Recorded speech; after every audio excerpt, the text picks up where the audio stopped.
I analyzed the science behind what it would mean if Batman killed his enemies. Is this something he should do with the worst offenders in his rogue gallery? Hello everyone, welcome to Trick Theory. This is surely a topic that has crossed every Batman fan's mind at one point or another, including mine after seeing the Joker show up at Commissioner Gordon's house and shoot our dear Batgirl through the spine, with worse things being implied in some iterations, permanently paralyzing her from the waist down. And it's scenes much like this that can make you really side with heroes like Jason Todd, who was also brutally beaten to death with a crowbar, who would like nothing better than to see Batman pummel the Joker until he was nothing but a stain for Alfred to wash out in the dry cleaning. Cause the fact is that many of the villains Batman comes up against are among the most brilliant individuals on the planet, while also being the most distraught and just downright mentally unstable. And because of this, most of the villains from Joker to Riddler all the way down to the Mad Hatter have continued to commit one atrocity after another, with no sign of ever slowing down or ever wanting to change. I mean, across the Joker's different continuities in the New 52 Detective Comics, after the Joker kills 3 members of the GCPD with a bomb, it is mentioned by Batman that he has killed a total of 114 people by this point. Then in stories like The Dark Knight Returns, Joker is stated to have murdered over 600 people, and still not wanting to kill him, we watch as the Joker breaks his own neck. And when it comes to the Joker's total on-screen kill count across the different shows like Batman the Killing Joke, The Dark Knight, and Batman, the Joker's kill count is estimated to be somewhere over 1,000, which is likely a lot more accurate to what his real count actually is, as across any of the Batman comics, shows, and storylines, from literally the dawn of the character's creation, whenever the Joker makes any sort of appearance at all, people always die. I mean, this guy literally shows no hesitation or discrimination in who he kills and why. In The Long Halloween, we see that the Joker has murdered multiple mechanics and a pilot of a plane with his laughing gas, before he flies into Gotham to murder a quoted half the city, or otherwise what would be an estimated 5 million people the same way. But above all of this, we then have the Injustice storyline, which, while not being exactly canon, as much as an interesting standalone story, just to get to Superman, Joker kills Jimmy Olsen, shooting him through the eye, and then kidnaps Lois Lane, who, being pregnant with Superman's child, is murdered at the hands of Superman after Joker douses him with Scarecrow's fear toxin mixed with kryptonite. And as Lois dies, it's her pulse going to zero that then triggers a nuclear warhead to go off, destroying Metropolis, adding an estimated 8 to 11 million people to the kill count. And the rest of Batman's rogues gallery, surprisingly, isn't much better. Riddler, along with brutally murdering anyone who fails to correctly answer one of his riddles, outright shooting them at first, and then later killing them via an array of saw-like death traps, has multiple times completely taken over Gotham City. In Zero Year, he caused a massive blackout, essentially turning the city into a dystopian nightmare, and in the film The Batman, it's likely that his flooding of Gotham City could very well have killed thousands who didn't make it out in time, basically committing a mass terrorist attack. Harvey Dent, or Two-Face, has been known to be rather targeted in exacting revenge, or his brand of justice, against anyone who he feels has wronged him, flipping a coin before dropping them on a vat of acid. Penguin has killed anyone who has dared to stand in his way from him gaining more power in the city and earning back his family fortune, going so far as to drop a henchman in a tank of boiling water filled with razor blades. Mad Hatter, being a neuroscientist, has created technology to full-on brainwash people, including children he kidnaps, forcing them to commit crimes on his behalf, even orchestrate mass suicides if he wills it so. Then we have Hush running around murdering people, taking their faces. Killer Croc has murdered many people, including thugs, villains, literally consuming them as part of his healthy diet. And Poison Ivy seemed dead set on murdering all humans across the planet so plants could thrive once again, proving her to be one heck of an eco-terrorist, even going so far as to create plant-human hybrids, one that even tricks Bruce and Gotham's other elite to fall in love with them just so she could control them, effectively taking over Gotham. And the list literally just keeps going on and on, with the Joker sitting at the top of it all. It's a surprise that people still choose to live in Gotham City if they can't afford to live anywhere else, which may just be the reason they stay at all, not that other cities don't have villains running around as well. And with Batman on the scene, it's likely that he and the other heroes heroes provide some serious comfort to civilians whenever another mass breakout at Arkham happens. Given that at times villains like Ivy, even Bane, have changed, with Poison Ivy eventually turning away from a life of eco-terrorism, even coming to aid Batman along with Harley Quinn. As for the others, well, not so much. So why not just send a casual exploding batarang to a few of these villains' way? The police might finally breathe a sigh of relief knowing that an army of infectious man-bats or a serial killer like Victor Zsasz are gone for good. Well, for one, it's extremely illegal. If Batman were to outright kill another human being, he would be committing a very serious crime. At best, if it's accidental, this would be classified as third-degree murder. But if Batman decides to suddenly kill the Joker on the spot out of pure rage, this would be your second-degree murder. And if Batman outright plots in the Batcave and then executes how to get rid of all of Gotham's villains for good, this would be our most serious case known as first-degree murder. While third-degree murder can vary from 5 to 40 years of imprisonment with hefty fines and tens of thousands of dollars, second degree would get Batman a general 15 years to life. While first-degree murder is at minimum punished by life in prison and at maximum can be punished by the death penalty. Emphasis on can be, because many states may not choose to include that as a course of action, instead choosing to build one heck of an insane asylum for the villains to be thrown back into a few times every year. But really what we're discussing is why does Batman choose to not cross this line? Out of all of the people in Gotham and heroes on the planet, he, out of everyone, could not only easily get away with it, but could very successfully plan and execute said plan, ridding Gotham and heck the world over of its worst villains. Some may even see it as his responsibility to do so. And it's here that we may come to one of Batman's greatest beliefs, a belief of personal accountability. You see, Batman is certainly one of the most responsible and disciplined characters we've ever been given, and the problem we come to is, like many of his peers, there is no one for Batman or any of them to answer to. No authority that can match or even stop them no matter how hard they try. Vigilantism itself is illegal for a reason. No one has the authority to self-appoint themselves to act as a police officer, judge, or jury, let alone dress up in a suit of armor to dish out their brand of justice as they see fit, with no one knowing who they are. You see, every appointed police officer on the Gotham City Police Department, under Gordon or otherwise, is accountable and will be held responsible for every action they do and don't take. They have to answer for it. Likewise, if someone breaks into Wayne Manor committing a home invasion, and Alfred literally takes a shotgun to them in defense of himself, not only is Alfred protecting himself in an act of self-defense, but the police who come to the crime scene know who Alfred Pennyworth and Bruce Wayne are. And if Alfred happens to do something he really shouldn't, they'll know that too. But when it comes to Batman, Nightwing, and the rest, they can literally do whatever they want with zero repercussions, zero penalties for accidentally shooting a missile out of the Batmobile, damaging city property, and leaving sharpened batarangs all over the city. Personally, for Bruce, this also goes against everything he stands for, his own personal beliefs and reasons for putting on the mask in the first place. Cause throughout the years, especially once Bruce starts taking in and mentoring individuals like Dick, Cassandra Cain, Jason, and Duke Thomas, he mentions more and more that putting on the mask, he was hoping to create a symbol, showcasing someone who would always do the right thing no matter how bad the situation was, who would always make the right decision for the betterment of humans and society around him, even if that meant taking the fall himself. Thus, Bruce subjugated himself to years of intense training in the hopes of stopping what happened to him from happening to anyone else, to resolve the city's shortcomings so Gotham City and its officials can come to a better future that isn't dominated by gang leaders and petty crime. If Bruce was to cross the line and begin killing, not only would he be throwing away his beliefs that people, that society can get better, can figure out how to live in a world that can handle mentally unstable people, but it would also be very easy for him to just go out and kill again and again. And in this, no one would be safe from him. No one would ever be given a second chance to reform, and everyone would be subject to his unique opinion of what's right and wrong. But that's not really the worst of it, because if Bruce were to cross that no-kill line, he would be opening up the door for something far worse. You see, Batman, for all of his strengths and weaknesses, does have one thing many other members of the League, save for Flash and Green Lantern have, something that makes him prize having members like Green Arrow around on the Watchtower, and even compliment the Flash on his work, because they all know what it's like to just be a person,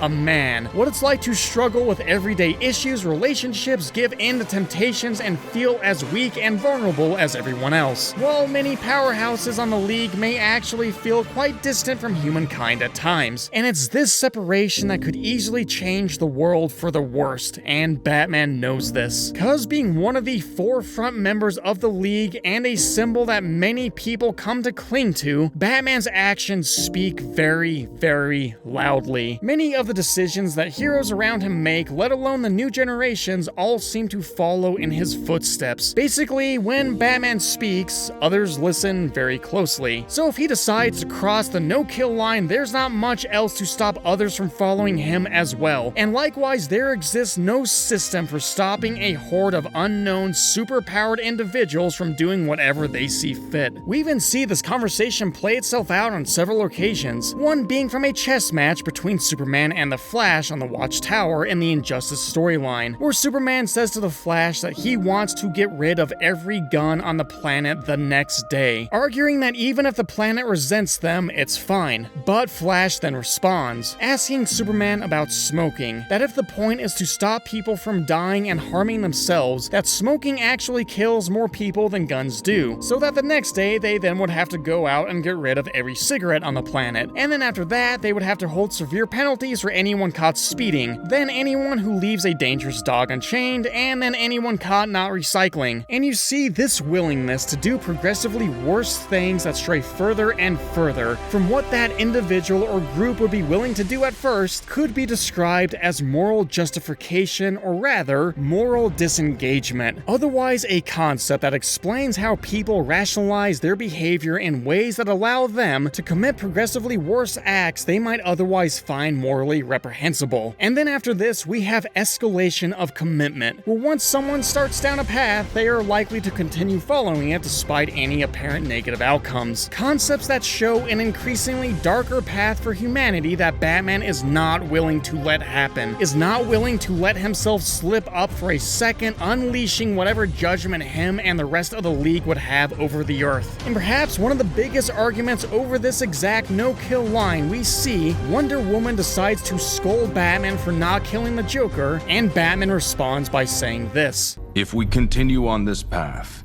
we go from policing to occupying to jailing, then becoming tyrants. And you and Superman will decide which laws to enforce." One law.